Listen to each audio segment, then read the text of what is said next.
Virtual private network এটা ব্যবহার থেকে আমরা বিরত থাকি। তাছাড়া দেখা যাচ্ছে আর্থিক লেনদেন যদি কোনো আমরা ভার্চুয়াল নেটওয়ার্ক ব্যবহার করি তাহলে কিন্তু সেই পাসওয়ার্ডটা ভার্চুয়াল নেটওয়ার্ক প্রোভাইডার সে কিন্তু পেয়ে যাচ্ছে। এটা এখন ডিপেন্ড করছে তাদের আচরণের উপরে। এখন তারা যদি আমাদের দেশের আইন, সংবিধান এবং নিরাপত্তা সবকিছু বিবেচনায় রেখে তারা যদি দায়িত্বশীল আচরণ করে তাহলে অবশ্যই তারা বাংলাদেশে আমাদের সকলের সহযোগিতা পাবে এবং আমরা কোনো কিছু ব্লক করতে চাই না, কিন্তু আমরা তাদের ব্যাখ্যাটা জানতে চাচ্ছি। আর এই মুহূর্তে অনেকভাবেই তারা অ্যাপ্লিকেশন ব্যবহার করছে।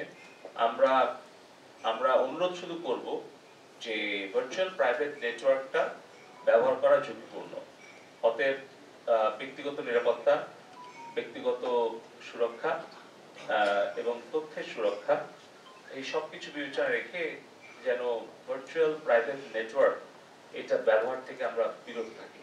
তাছাড়া দেখা যাচ্ছে আর্থিক লেনদেন যদি কোনো আমরা ভার্চুয়াল নেটওয়ার্ক ব্যবহার করি তাহলে কিন্তু সেই পাসওয়ার্ডটা ভার্চুয়াল নেটওয়ার্ক প্রোভাইডার সে কিন্তু পেয়ে যাচ্ছে। তার মানে পুরোটাই একেবারে মানে বলতে গেলে আমরা যা কিছু করছি এটা একটা কাচের ঘরে করার মতো। মানে এটা কিন্তু ভার্চুয়াল নেটওয়ার্ক যে প্রোভাইড করছে তার কাছে কিন্তু পুরো তথ্যপাত্র সে চাইলেই পাবে।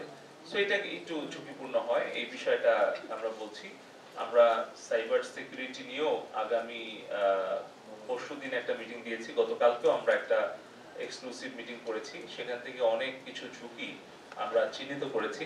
আমরা আসলে এখন সবাই সম্মিলিতভাবে কাজ করছি।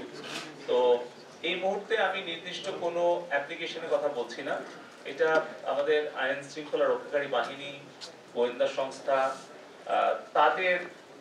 তাদের নির্দেশনা পরামর্শক্রমেই আমরা প্রযুক্তিগত সহায়তা দিচ্ছি।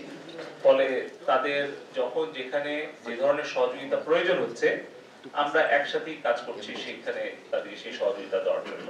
ফলে আমি নির্দিষ্টভাবে কোনো অ্যাপ্লিকেশন বা কোনো প্ল্যাটফর্ম বা কোনো ওয়েবসাইট আমি এই মুহূর্তে উল্লেখ করতে চাচ্ছি না।